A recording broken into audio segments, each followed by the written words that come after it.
नमस्कार दोस्तों, स्वागत है आपका मेरे चैनल पर जहां मैं सेहत से जुड़ी घरगुती उपाय के बारे में छोटे-छोटे टिप्स देती रहती हूँ।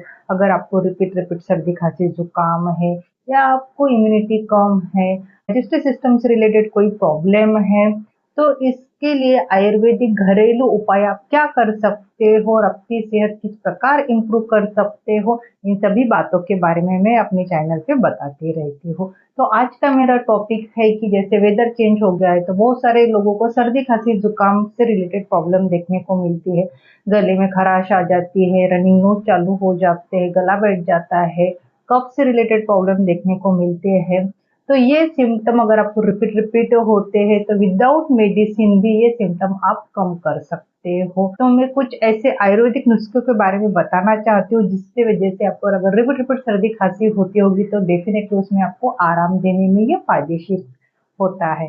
सबसे पहले हम जानते हैं कि आपको सर्दी खांसी रिपीट रिपीट क्यों होती है। जैसे अभी वेदर चेंज हो रहा है या फिर किसी की इम्यूनिटी कम हो रहती है या कुछ ठंडा चीजें खाने से या एटमॉस्फेयर चेंज होने से या फिर चलो अब जानते हैं कि ऐसे कौन से आयुर्वेदिक घरेलू नुस्खे हैं जो आपकी सर्दी खांसी को कम कर सकते हैं। सबसे पहले और बढ़िया कहा गया है अदरक और हनी का मिश्रण।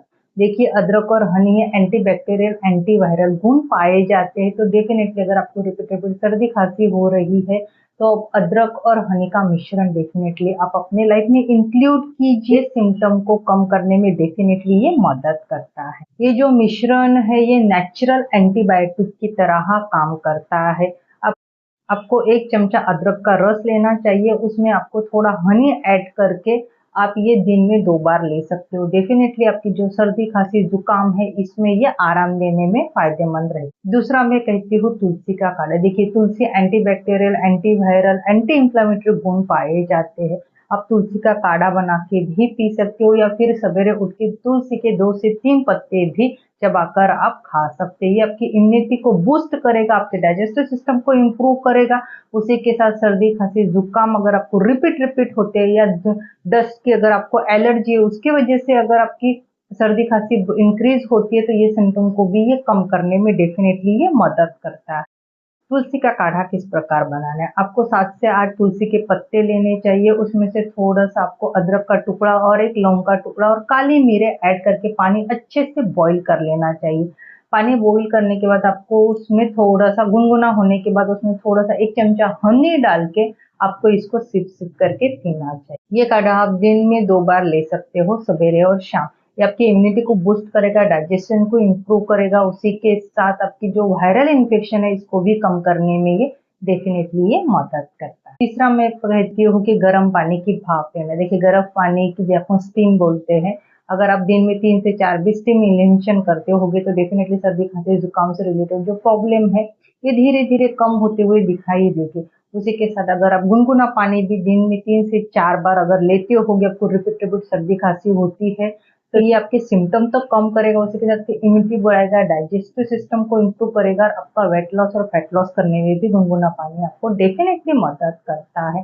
जब भी आप स्टीम इन्हेलेशन लेते हैं तो उसमें विक्स या फिर अजवाइन आप डाल के ले सकते हो, क्योंकि अजवाइन में एंटी इन्फ्लेमेटरी गुण पाए जाते हैं, एंटी बैक्टीरियल गुण पाए जाते हैं, तो अजवाइन गरम करके भी आप खा सकते हो। छोटे बच्चों को अगर रिपीट रिपीट सर्दी खांसी होती है तो जो अजवाइन रहती है ये आपको पैन में अच्छे से भून के एक पोटली में उसको बांध के चेस्ट पे आपको धीरे-धीरे करना चाहिए छोटे बच्चों के लिए। डेफिनिटली ये जो अजवाइन जो रहती है ये कफ को रिमूव करने के लिए डेफिनिटली ये फ़ायदेमंद कहा गया है।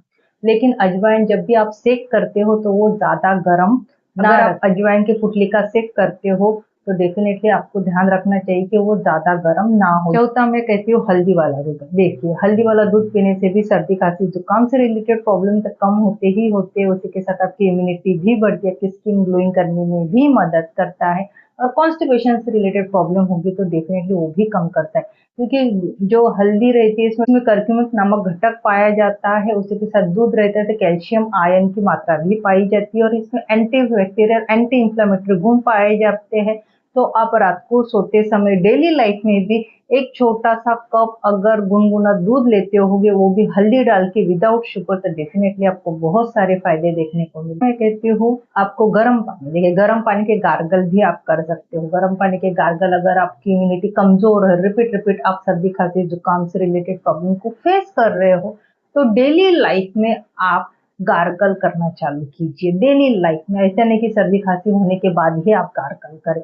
डेली लाइफ में अगर आप गार्गल करते होगे गुनगुने पानी में थोड़ा सा नमक डाल के, तो ये गले की खराश जो है ये भी कम करेगा, गला भी साफ करेगा और आपको इम्यूनिटी यानी आपकी इम्यूनिटी को भी बढ़ाएगा और इन्फेक्शन बचाने में भी काम करेगा। उसी के साथ गुनगुना पानी भी अपने लाइफस्टाइल में आप इंक्लूड कीजिए। ये भी आपको अदर वायरल चीजों से बचाने के साथ करने में भी ये फायदेमंद कहा गया है। लहसुन, देखिए हम डेली लाइफ में लहसुन की चटनी खाना पसंद करते हैं या हर सब्जी में या तड़का लगाने में हम लहसुन खाते हैं, लेकिन लहसुन में एंटीवायरल गुण पाए जाते हैं जो बैक्टीरियल इन्फेक्शन को बचाने में डेफिनेटली मदद करते हैं। उसी के साथ डायबिटीज के पेशेंट के लिए भी फायदेमंद कहा गया है लहसुन।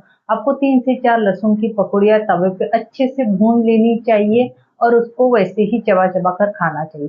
होने के कारण आपको बहुत सारे डिसीज से बचाने में मदद करता है। उसी के साथ सर्दी खांसी जुकाम और डायबिटीज के पेशेंट के लिए बहुत ही ज्यादा फायदेमंद कहा गया।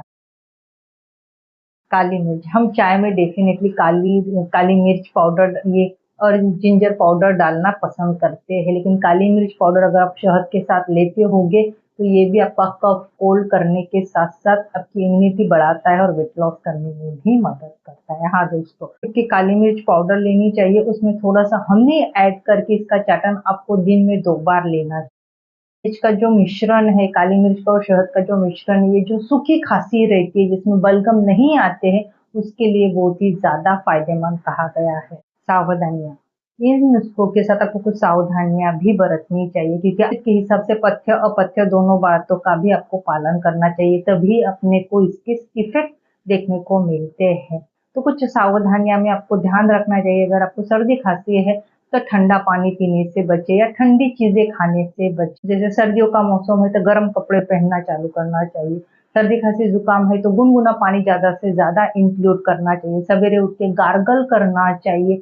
उसी के साथ तली भुनी चीजें है, इसको थोड़ा सा अवॉइड करना चाहिए। तली भुनी चीजें से भी आपके सिम्टम ये इंक्रीज हो सकते। आपको भरपूर नींद लेनी चाहिए। सादा घर का सरल हल्का फुल्का खाना अपने लाइफ में इंक्लूड करना चाहिए। रखी इम्यूनिटी बढ़ाने के लिए आपको एक्सरसाइज प्रॉपर करनी चाहिए।